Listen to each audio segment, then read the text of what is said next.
वंदे मातरम। नमस्कार, जय श्री राम। अमेरिका अपनी दादागिरी से बाज नहीं आ रहा है। वो ये भी भूल गया है कि आज से 150 साल पहले दुनिया अलग तरीके की थी, अब दुनिया अलग तरीके की है। लेकिन लगभग 150 सालों के इतिहास में जो उसने कई बार, जो छोटे देश हैं, थोड़ी सैन्य क्षमताओं में कम हैं, ऐसे देशों पर आक्रमण करके कहीं भूमि हड़प ली उनकी, कई संसाधनों को हड़प लिया उनका, कुछ क्षेत्रों को हड़प लिया उनका। अभी भी उसी रास्ते पर वो चल रहा है और वही काम उसने किया है। हम इस समय जो वेनेजुएला के ऊपर आक्रमण किया, वहाँ के राष्ट्रपति जो निकोलस मादुरो है, वो और उनकी पत्नी, धर्मपत्नी सिलिया फ्लोरेस, ये इन दोनों को ही वहां से अपहरण करके लेके आ गए, गिरफ्तार करके लेके आ गए, उठा के लेके आ गए। ठीक हजारों लाखों साल पहले रावण ने जो कार्य किया था कि वो भगवान श्री राम की प्राण प्रिया, हम सब की मां सीता जी को पुष्पक विमान में उठा के और लेके चला गया था श्रीलंका। बाद में रावण का पतन हुआ, लंका सोने की जल करके राख हुई, सब कुछ नष्ट हो गया। अभी तक अमेरिका ने जितना कुछ किया, उसने पहले मान के चलिए 1846 में मैक्सिको पर उसने आक्रमण किया था। 1846, यानी देख लीजिए, आज से 1846, 1946, 2000, मतलब लगभग 150 पौने 200 साल पहले पहला, 150 साल पहले तो वो आज़ादी हुआ, 150 पौने 200 साल, यही समय अमेरिका ने वहाँ किया। और मैक्सिको का आधा हिस्सा हड़प लिया था अमेरिका ने। कब? 1846 में। उसके बाद में 1898 में उसने स्पेन पर फिर आक्रमण किया। स्पेन के भी 3-4 शहरों को उसने कब्जे में ले लिया। 1915 में हाइती पर आक्रमण किया। हाइती पर उसने 34 पे भी किया और कई सारे क्षेत्रों को लिया। 1950 में उसने इसी तरीके से विभिन्न देशों को वो करता रहा है, खाड़ी देश और प्रकारांतर से अभी अभी आते आते हम वेनेजुएला पर आ गए कि जहाँ पर उसने आक्रमण करके, और इस बार अन्य आक्रमणों से परे ये है कि इस बार एक स्त्री को उठा करके लेके गया अमेरिका, जो दुनिया में कहीं भी उचित नहीं कहा जा सकता। अभी तक मर्दों की लड़ाई थी, नीतिगत लड़ाइयां होगी। इस बार जो किया है वो अधर्म की श्रेणी में है, पाप की श्रेणी में है, गलत है। भले ही दोनों पति पत्नी को उठा के लेके गया, वो निकोलस मादुरो को भी लेके गया है और उनकी धर्म पत्नी सिलिया फ्लोरेंस को भी लेके गया। अब निकोलस मादुरो और सिलिया फ्लोरेंस की बात। सिलिया फ्लोरेंस कोई साधारण स्त्री नहीं है। वह वेनेजुएला की प्रथम असेंबली की अध्यक्ष है, पहली स्पीकर है वहाँ की। वो वहाँ की पहली राष्ट्रीय स्पीकर बनी है। वो एडवोकेट है, वहाँ की सॉलिसिटर जनरल रही है, और उम्र में भी वो 7 साल लगभग सिलिया फ्लोरेंस बड़ी है निकोलस मादुरो से। अर्थात निकोलस मादुरो अभी 63 के हैं, तो वो लगभग 68 से 69 70 साल की है, 6-7 साल उनसे बड़ी है। तो अनुभव में ज़्यादा है, राजनीतिक बड़ी, उनको लेडी मैकबेथ कहा जाता है। सिलिया फ्लोरेंस को लेडी मैकबेथ कहा जाता है।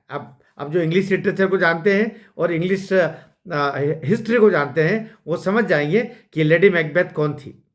वो वेनेजुएला की लेडी मैकबेथ कहा जाता है। और इसी तरीके से ये जो निकोलस मादुरो जो कुछ करते थे पति, उनके पीछे कहते हैं कि पावर बिहाइंड द थ्रोन भी कहा जाता था सिलिया फ्लोरेंस को, पावर बिहाइंड द थ्रोन। अर्थात उस राज सत्ता के पीछे, उस मुकुट के पीछे, उस राजा के सिंहासन के पीछे किसकी ताकत है? वो ताकत थी सिलिया फ्लोरेंस की, जिसको उठा करके ले गया, अपहरण करके ले गया ट्रंप का शासन, या अमेरिका, या ट्रंप ही। तो अभी जो होगा, मान अब हम बात कर रहे हैं दुनिया के दृश्य पर, थोड़ी सी चर्चा कर लें। थोड़ा सा मेरा वीडियो को आखिर तक साथ दीजिएगा कि पूरी दुनिया 3 खेमों में इस मुद्दे पर बटी हुई है। पहला, विरोध वेनेजुएला का खुद ने, वेनेजुएला की जो जो जो उपराष्ट्रपति है जिसने अब सत्ता संभाली है, वहाँ के कोर्ट के निर्देशानुसार वो कह रही कि पूरा वेनेजुएला पीछे खड़ा है निकोलस मादुरो के पीछे। ऐसा कहीं तख्ता पलट में पहले कहीं नहीं हुआ। जो जहाँ पर भी तख्ता पलट हुआ, श्रीलंका हुआ, आपका बांग्लादेश हुआ, आपका नेपाल हुआ, वो भाग खड़े हुए। लेकिन यहाँ पर स्थिति अलग है, ऐसा सोचा नहीं था। उन्होंने कह दिया कि ये नार्को टेररिज्म है, अर्थात वहाँ पर पूरा अफीम या जिसको बोलते हैं नशाखोरी का काम होता था, इस यही आरोप लगा करके और अमेरिका ने इस पर आक्रमण किया वेनेजुएला पर। जैसे एक समय इराक पर आक्रमण किया था कि यहाँ पर रासायनिक हथियार है, और आक्रमण करके सद्दाम हुसैन को फांसी पर लटका दिया। कौन से रासायनिक हथियार, कहाँ के रासायनिक हथियार, किस कहते हैं ना कि समरथ को नहीं दोष गुसाई, तुलसीदास बोल के गए। जो शक्तिशाली है उसको कोई दोष नहीं देता है। अमेरिका उसी तरीके से अपने आप को समझ रहा है कि मुझे कौन कौन क्या मेरा बिगाड़ लेगा, क्या कर लेगा कोई मेरा। तो अभी दुनिया तीन खोए में, एक विरोध कर रही है इस काम का, वेनेजुएला खुद, वहाँ की जनता, वहाँ का प्रशासन, वहाँ की पूरी राजनीतिक विरासत, वो सभी विरोध कर रहे हैं उसका। फिर क्यूबा इसका विरोध कर रहा है, क्योंकि क्यूबा के ऊपर भी आक्रमण करने का बोल दिया इसने, अमेरिका ने, ट्रंप ने। रूस और चीन दुनिया के शक्तिशाली राष्ट्रों की श्रेणी में दोनों, तो इन दोनों ने भी विरोध किया कि ठीक नहीं किया। अब एक दूसरा जो है वो है चुप रहने वाले में है ब्राजील, अर्जेंटीना, भारत भी उसी में है, चुप रहने में। तीसरा है जो कह रहा ठीक किया, सहमत इससे। वो कौन कौन है? वो सहमत वाले लोग हैं अमेरिका खुद और यूरोपीय संघ जितने हैं 15-16 देश ये हो गए, कोलंबिया, ये देश उसका सपोर्ट कर रहे हैं। तो इस तरीके से दुनिया तीन भागों में बंट गई है, और ये बहुत खतरनाक, विश्व युद्ध के परिप्रेक्ष्य में जो स्थितियां बनती है वैसी स्थितियां यहाँ बन रही, क्योंकि अभी ट्रंप चुप रहने का नाम नहीं ले रहा है। अभी वो और कह रहे हैं कि मैं इन देशों पर और करूँगा, वहाँ पर भी ये सब कुछ ही हो रहा है। तो बड़ी खतरनाक स्थितियां हैं। मैं सोचता हूँ केवल आपको परिस्थितियां क्या है उनके बारे में थोड़ी सी जानकारी दे दूं, और मैं ये भी कि आप मेरी चैनल से जुड़े हुए हैं। मैं गपशप ज़रूर है, लेकिन गपशप के माध्यम से भी दुनिया का वर्ल्ड सिनेरियो में जो डेवलपमेंट्स हो रहे हैं उसकी जानकारी भी आपको होती रहे।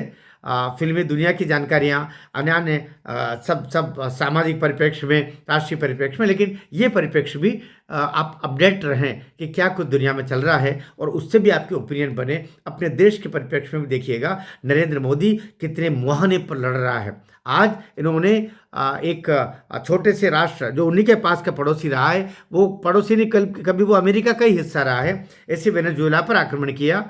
कल वो किसी और पर भी कर सकते हैं, कल वो नरेंद्र मोदी को भी टारगेट बना सकते हैं, कल वो भारत को भी टारगेट बना सकता है, और भारत इसी आधार पर मुनीर को भी टारगेट कर सकता है। वो जो वहाँ का बांग्लादेश का राष्ट्रपति है उसको भी टारगेट कर सकता है, रास्ते खोल रहा है। लेकिन उतने ही भारत सावधानी पूर्वक एक एक कदम बढ़ा रहा है। भारत को ऐसा ही आगे बढ़ना चाहिए, ये उचित भी है और सही दिशा भी है। आपको वीडियो के संदर्भ में कुछ और टिप्पणी लगे मुझे अवश्य कहिएगा, अच्छा लगे तब भी, बुरा लगे तब भी मेरा सपोर्ट दीजिएगा। भारत माता की जय।